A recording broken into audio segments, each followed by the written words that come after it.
All right, so Jannie, welcome to my channel. Thank you so much for being here.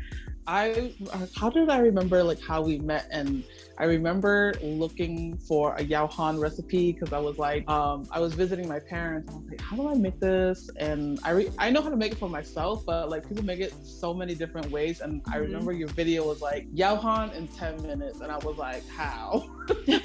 But yeah, and I was all like, oh my god, this video looks like so professional, whatever. And then I followed your Instagram, and it turns out you've been on MasterChef, you've been on pageants. Maybe we could just kind of jump right into how you got on MasterChef and your experience there, and we'll go from there. Yeah, so with MasterChef, I've watched the show a couple times, and then my sister was kind of like, why don't you try out for it? I mean, it's funny because my sister has always told me, oh, you should try out for Chopped. You should try out for this and this and this. No, like, I'm not that great, but I've always cooked since I was really young. So I grew up watching my mom and my grandma cook, and I just started experimenting with like dishes myself. And I think everybody learns how to make rice first, eggs. I would hope. The easy stuff like cha, because I feel like you can't go wrong with that. And then I just gradually started like cooking more dishes, and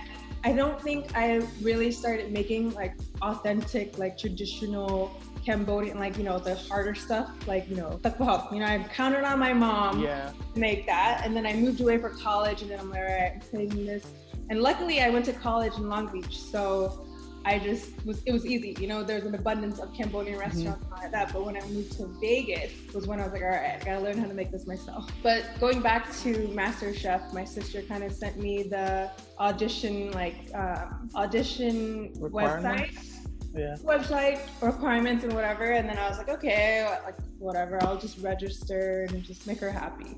I didn't expect to be on the show. I just kind of was like, all right, I'll fill it out. And the next thing you know, I get like this email, and all of a sudden I get this DM from like one of the, I think, producers who's like, hey, we see that you registered and we want you to be our VIP guest, like at the open call. So I'm over here like, oh my God, I'm freaking out. And then, I just didn't imagine like I being chosen or anything like that. So it was very nerve-wracking for the open call, because they're like, all right, put yourself on a plate. And I'm like, okay, what do I do? What do I like to eat? So one of my favorite dishes is, Cambodian beef skewers, sekochka. And I'm like, all right, let me make that. And so then I was practicing to make it perfect, making the, churro and everything like that. And then plating it, I had to do that too. And it was a really interesting thing because you have to take your dish, in Tupperware. But like I had a lunch pail with hand warmers to like keep it warm, because I'm like, all right, well, what if I wait a long time to get into the room with the judges and like all these things? So luckily, because I was VIP, I just went right in, checked in, they're like, boom, into the room, plate your dish in 3 minutes and then present it. And there was, it wasn't any like crazy, celebrity judges there or anything for the open call, but there's producers and everything, and they like interview you. And then I made it through for that, and then I got a call back. Then I did an on-camera interview, and I'm like, okay, oh my gosh, this is crazy. And then like, one thing led to another, and I just, all of a sudden, they're like, all right, well, we need you to come to LA. And when they asked me to come to LA, I was actually in Japan. So I literally dipped out on my friend in Japan, flew back to LA, flew back to Vegas, grabbed all my things that I needed, and then flew to LA. And at that point, it's top 78 in all of the United States. And they put you through all of these like one-on-one interviews, and they record you, and then like they do kind of off-camera challenges to kind of prepare you for the show. And I think that's how they also choose who they want to be on the show, or like, to compete for the white apron. And it was the most nerve-wracking thing. And then all of a sudden you get there, and then you're like top 43, and then like you're on the show, and then you're practicing how to like, make your dish perfect for the judges. And then it was crazy. That's so great. So like the episode that I watched, right? So that is like once you got casted and you're going to be in front of like Gordon Ramsay, right? And because it, like, the episode was weird because it was like a bunch of people outside. Yeah. And then you get to choose to go into the building. Is that what it is? So what they do is they put all of us outside. The judges come talk to us, and what the scene is like, oh, okay, like we go in certain groups and we're gonna get called up, and then we go cook for the judges, and then, you know, that's how they figure out who gets what. But it's a filming time span of a week, so it looks like just one day, but it's right. And like, oh if you watch the show and you see the part where you're sitting there and you're talking about what's gonna happen, and you see the food in the background, it's like just a room. And then I literally did that interview, I think 2 different days, but then like the filming and everything is so separate, but they edit it like perfectly where like whatever I'm saying goes with what I did. Very like seamless, very like real world, where they're talking about it in current day, but it's actually filmed like a few days ago. Yeah. So it was really cool. And then, you know, I watched it and I was like, dang, like she didn't even like move past the first. But then that kind of struck the conversation between you and I was what happened after you were voted off. Because I was kind of thinking like, oh yeah, she's gonna make it with the psychotic cat. And I was like, oh no, she didn't make it. We've all talked about this, like people who've been on the show who like I still communicate with and stuff like that. The show is obviously a reality TV show, and you know, it's not on Food Network, it's on Fox. So it's not really focusing on the dish. I think a lot of it is for ratings and everything. So they come up with like scenarios, and producers tell you, you know, this and do that and whatever, so they can have more views. Yeah. And so for me, you know, they kind of told me, all right, well, here's your punchline. And then I'm like, okay, what is it? They're like, okay, you're gonna say, I can flirt and fillet in the kitchen. That makes me a double threat. And I'm like, I was like, do I have to say that? And they're like, yeah, like, what's wrong with that? And I was like, well, I don't really know how to flirt in real life, so I don't feel comfortable saying that. So then that's when the whole thing came up. They're like, all right, well, say I'm the Vegas vixen, or I'm the Vegas vixen. I'll make sure whatever I put on my plate looks good, or something like that. And I was like, well, I guess I'll say that. But that's how my YouTube channel came along too, because it was just an inside joke with my friends where they're like, Vegas vixen in the kitchen. Back to, you know, not getting the white apron and whatnot. I think I wasn't completely vocal. I wasn't really myself because I was just so nervous and I was full of anxiety that my personality didn't come through, you know? And then I also didn't play into their storyline, which is like, oh, this flirty girl from Vegas and whatever, that they're just like, all right, you're cut. Because if you watch the episode, you can see that, you know, nothing was really wrong with my dish. At all. You know, it was so good too. And a kid who served raw lamb, who like cried, you know, gets an apron. That's just a part of TV, and that's why everyone's like, not really about the food, it's just about ratings. And if it was about the food, then it would be on Food Network. And so I'm like, okay, it makes sense. That's so true. But then I like think about it, and I'm like, God, I should have just played into whatever. But then at the same time, I'm like, okay, well, I don't want to be known as the flirty girl, and then people who don't know me think I'm like this, I don't know.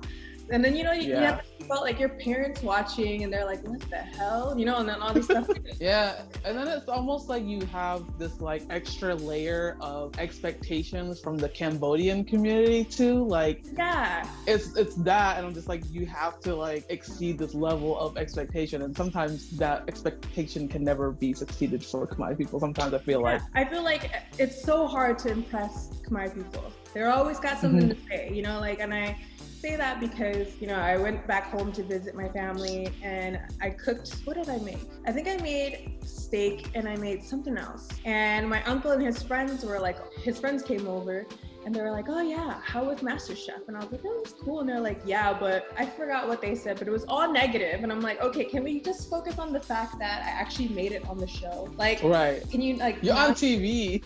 Yeah, you know, it's like, why do you have to be negative? Yeah, but that's just how my people are, you know? Yeah, and I mean, that's kind of like an unfortunate thing, but I mean, I don't know if that can be changed, but I think we just have so much high expectation of each other that, you know, in that moment I felt like I really wanted you to win, and then I was like, hey, like the Psycho Jacket looks so much better than everybody else's. So and then like the thing is that that was my audition dish that like put me through. And like, I remember the judge was like, what kind of meat did you use?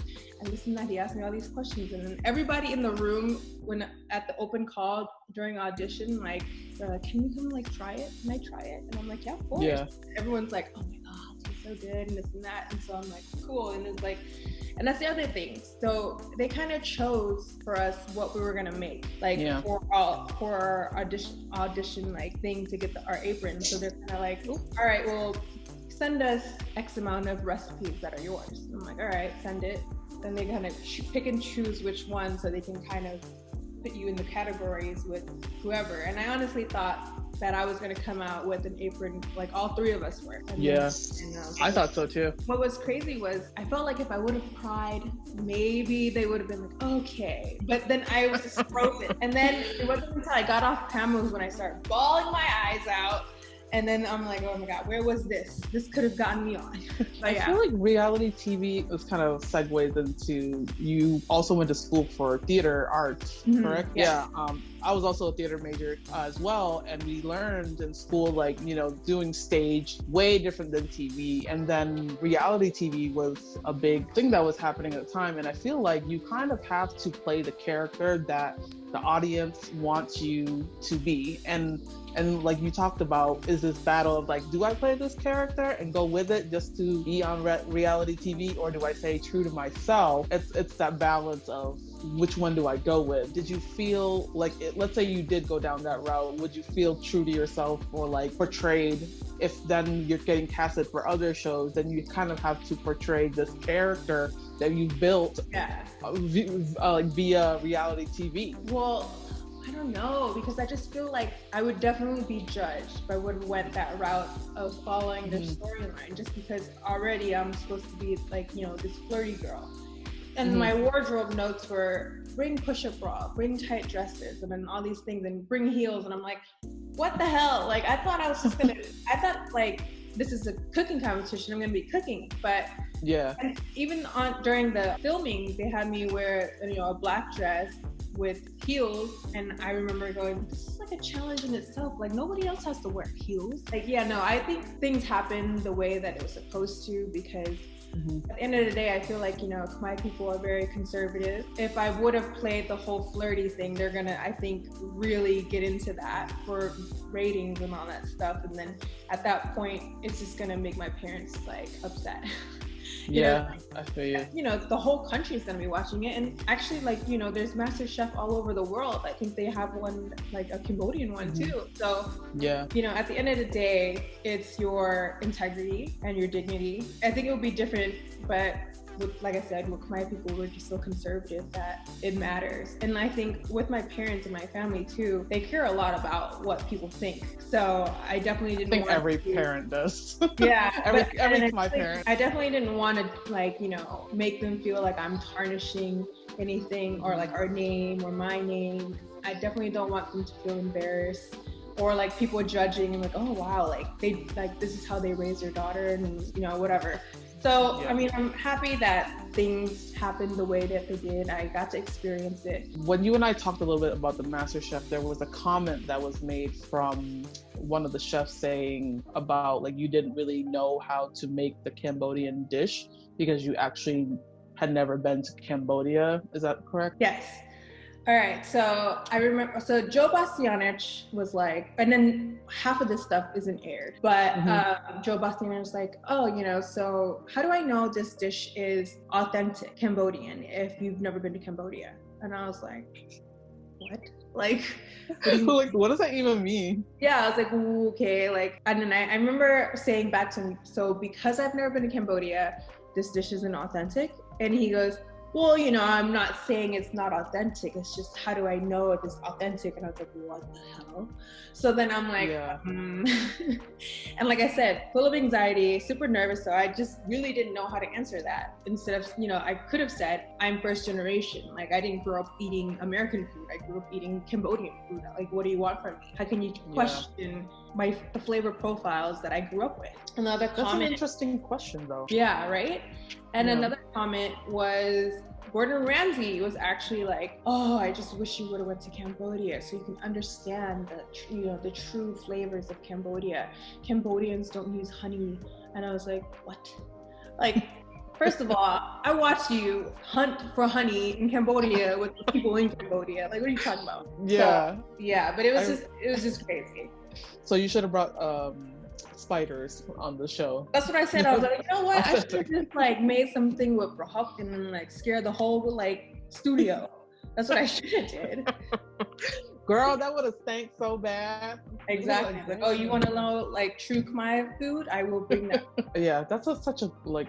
I remember when you told me like what does make it authentic. I don't know. Like, do you need to go to Cambodia to experience that? I don't know.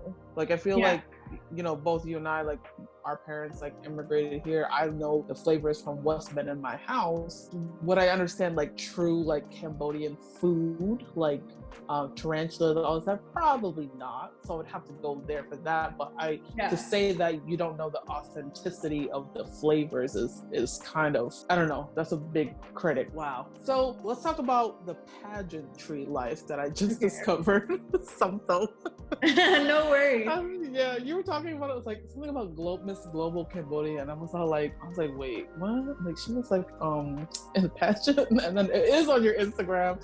So talk a little bit about that and how you got involved. So I am the current Miss Global Cambodia. I just competed back in January in Oaxaca, Mexico for the title of Miss Global. Didn't place, but if you follow the pageant, there was a lot of controversy and a lot of things that happened that was just, I think it was a disaster. Experience-wise, you know, I met a lot of really cool girls from all over the world. I learned a lot about myself, and it was a great experience overall. But when it came down to the actual competition, a lot of it was compromised because the sponsor there was a sole sponsor who was one of the guys from Mexico. And then I think he just, what's the word I'm looking for? So he basically was like, all right, well, Mexico's gonna win, and end of story. So it was just a lot of corruption. On the day of the competition, midway, the judges just got up and left the judging table, because they were given a paper that had names of girls that they didn't choose, that they didn't vote for, and all this stuff. And they're like, all right, this is not okay. They walk off.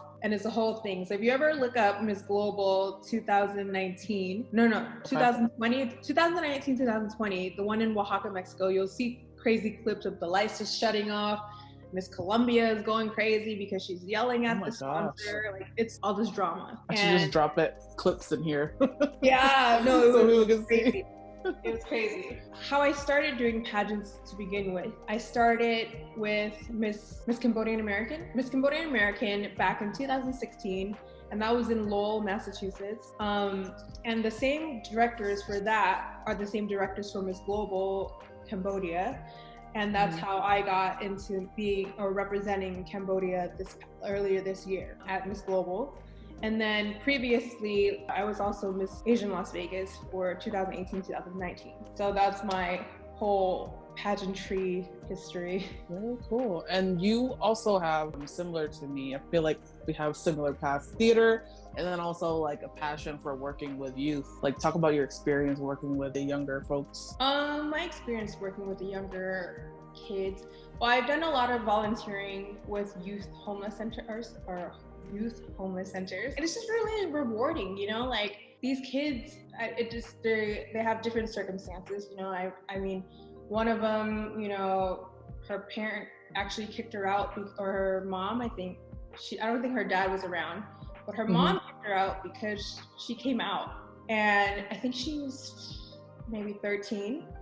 And she was really quiet. And that's the thing too, like a lot of them were kind of to themselves, because we all like come in and just try to get to know them, play games with them, and we kind of do like a barbecue with them. Gradually, you know, they get more comfortable and they actually kind of open up to you and they talk to you and they tell you like how they end up there. And it's really, like I said, rewarding, because these kids end up looking up to you, you know, and they ask you for your number, they keep in touch with you, they're constantly asking you for advice. And like, I know one kid, you know, I have a job interview today, and it was for McDonald's.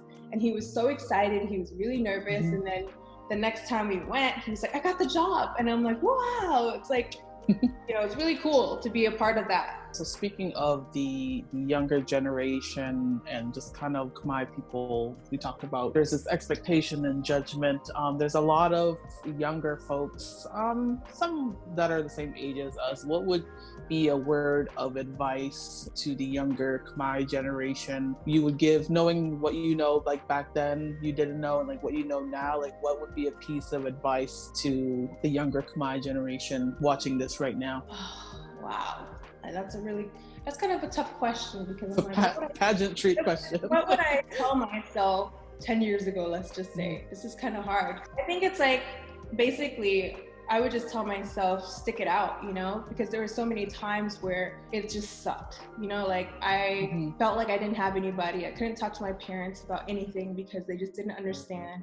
And it's more like, they were just like, well, just toughen up, stick it out. And that's just their advice. Yeah. And on top of that, I don't know if it's the same for all of my kids, but we experience a lot of tough love, My parents have never told me I love you or hugged me or, showing type of affection. And so that was hard growing up. But as an adult, they're more expressive now. And so I think what I would tell myself is just kind of be there for your parents, because they're actually working really hard for you. And I think it's just communication too, like if something's bothering you, I think you can talk to your parent. And I think that's something I should have done when I was younger, because as an adult, I tell my dad a lot of things now, and he's just like, well, why didn't you tell me when you were younger? And I was like, you understand. And on top of that, I think for me personally, I was bullied for most of my childhood. I don't think they understood that at all, because when you tell that to your parent, they're like, well, you don't need friends. You don't have to go out. You don't have to go to movies. You don't have to do this. Just stay home. And you're like, right. I want to fit in. I want to do these things, So they didn't understand that then, but now they understand, because now they're over here traveling the world and doing stuff with their friends. Maybe that's not like the best advice, but I think it's good advice. Just communicate with your parents, and sometimes it's just that language barrier too. Yeah, it's true. A lot of Khmer kids have difficulty communicating with their parents. As a lot of us, speak English more than we do Khmer, and some things just don't translate when it comes to talking about feeling. Maybe that's another conversation for another time. Talking about our feelings. The other thing is that, I think, being first generation, our parents are more like, how we grew up is totally different. Like, we had to do this, and we struggled through this and this and this and this. You have it easy. So why are you complaining? And you're just too sensitive.